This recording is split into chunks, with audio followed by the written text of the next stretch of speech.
This is an absolute steal for the San Francisco Giants.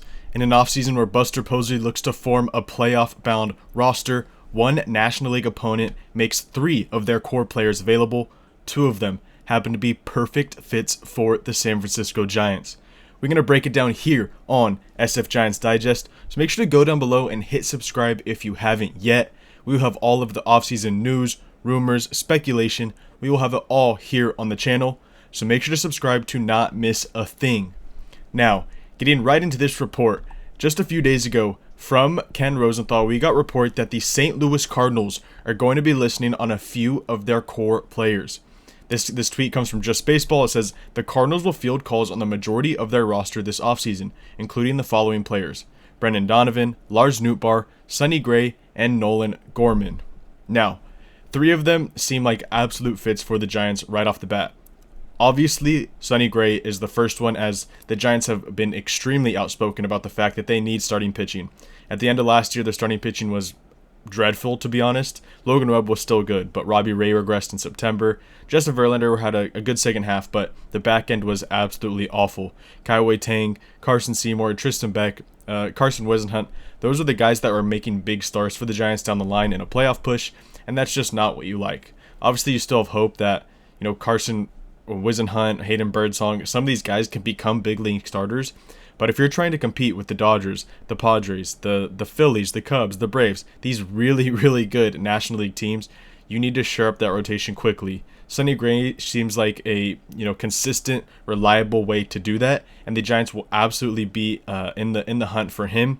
Lars Nootbar is another one. He's an outfielder. That's one position of absolute need for the Giants this offseason, especially right field. They do not have an opening day right fielder as of right now. I guess you could say Drew Gilbert, Luis Matos, Grant McCray, whoever you want to throw in there for the opening day spot. But as of right now, I do not think that the solution to right field is on the Giants' 40-man roster. So Lars Nootbar seems like a great possibility to bring in. Brendan Donovan's an interesting one, second baseman for the most part. He can kind of play anywhere in the infield, but I think at some point you need to let Casey Schmidt, take the reins at a position, second base, whatever it is. We thought it was going to be third base, but obviously Matt Chapman came in. But let him take the reins of second base, let him become an everyday player and develop for Foley. Buster Posey, Greg Johnson, they've all said at some point you need some talent from the minor leagues to develop into big league talent. And I think Casey Schmidt is one of those guys that can. So I don't necessarily see the Giants going out and getting a second baseman, but Brendan Donovan is definitely an intriguing option. But for this video, we are going to be talking about Lars Nootbar, Sonny Gray, because those are the 2 outliers that really, really seem like possibilities for the Giants to go out and spend some prospect capital and trade for. So the first one is going to be Sonny Gray. He's a guy that Giants fans might be a bit familiar with just because of his time in Oakland. Obviously very familiar with the Bay Area. And he's still been good. He's been around the league for a long time. I think 12, 13 years or something like that now. But you see here, he signed a free agent deal with the Cardinals a few years ago. He's getting paid a lot, I can't lie. But, last year with the Cardinals, a 4.28 ERA in 180 innings pitched, 10 strikeouts per 9. Not his best season, but some underlying numbers suggest that he still, is effective, can still be a reliable starter. His expected ERA is a 3.88 as opposed to the 4.28 actual ERA, 3.39 FIP. He still accumulated 3.6 Fangraphs wins above replacement. And the one thing that stands out to me is this guy he's 36. He's getting close to 40, but he's still throwing a ton of innings. 180 innings as a 36-year-old, really impressive. He's still available. Still 32 games started across the entire season, and that 3.6 wins above replacement is still extremely, extremely important. And that would slide in, as the number 3 in the Giants rotation and make them closer to where they want to be in terms of the playoff push. Now, next, this is Lars Nootbar's, what he's done, across his career, which has been much shorter than Sonny Gray's, significantly shorter, but he's had some very good seasons in the past. Now, 2025, not his best season. A 96 weighted runs created plus, so 4 points below average. He slashed 234, 325, 361, and accumulated just .8 F-WAR. That was all in 135 games, so he missed a bit of time, but not much. I think he would take 135 games a year. That was actually his most available season, so that does stand out a little bit.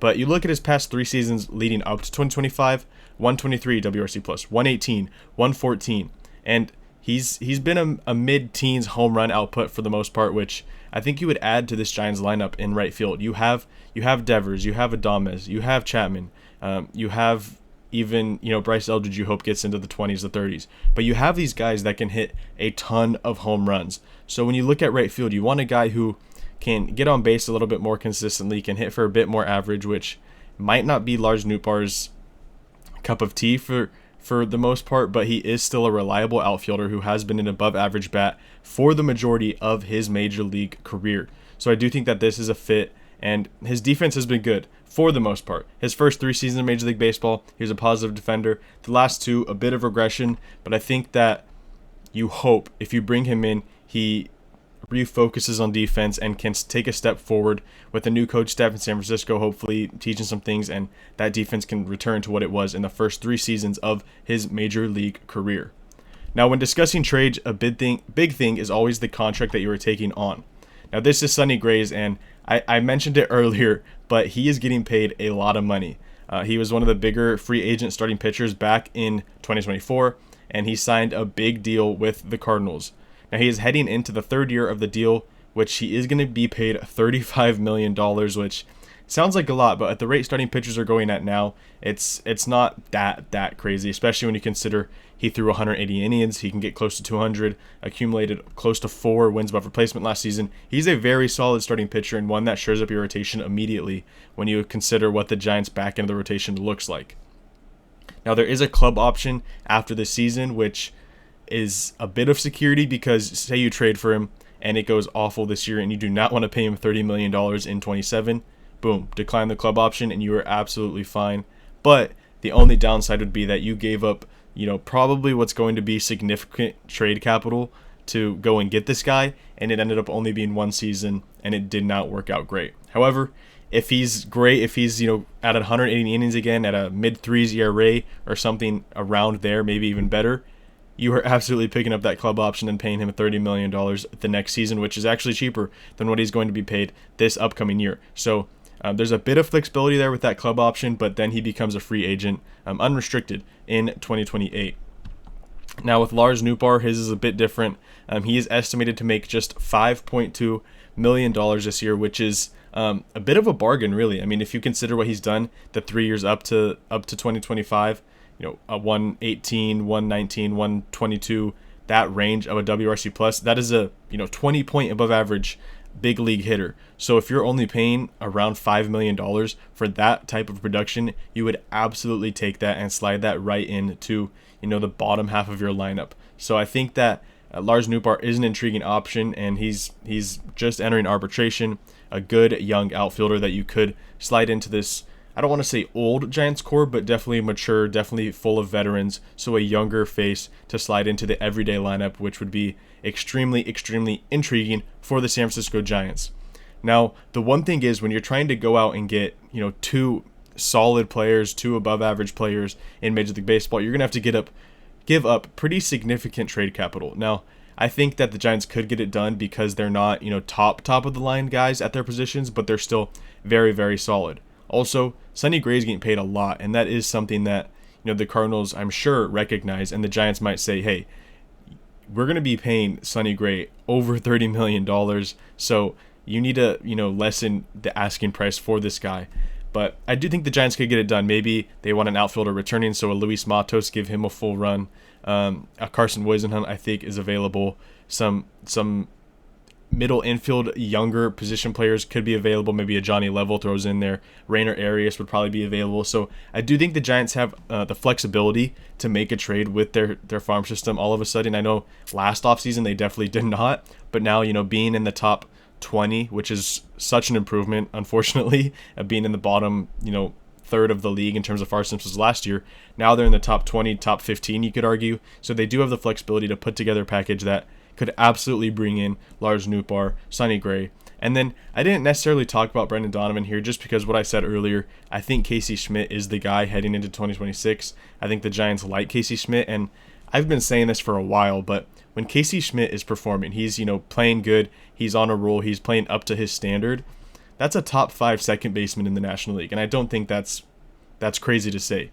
when he was going, last year after Matt Chapman got hurt for the first time, he was consistently like a 120 WRC plus. He slowed down a little bit in the back half of the season, but when Casey Schmidt is on, he has the potential to become a top 10 second baseman in baseball, a top 5 second baseman in the National League, and I do think the Giants see that, and he's extremely affordable. He's a cost-controlled guy who's under control for a long time, and you need that when you have a core of Adames, Devers, Chapman, these expensive guys, even Jung Hoo Lee. These guys are getting paid a lot of money. If you have a controlled second baseman that's not getting paid a ton of money, you absolutely take that, and I think Casey Schmidt is the second baseman moving forward. Let me know down in the comments what you think of this report that the Cardinals are going to, be listening on most of their roster this offseason.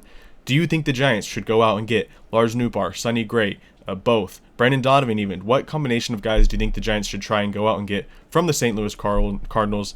Let me know down in the comments, and make sure to subscribe to SF Giants Digest.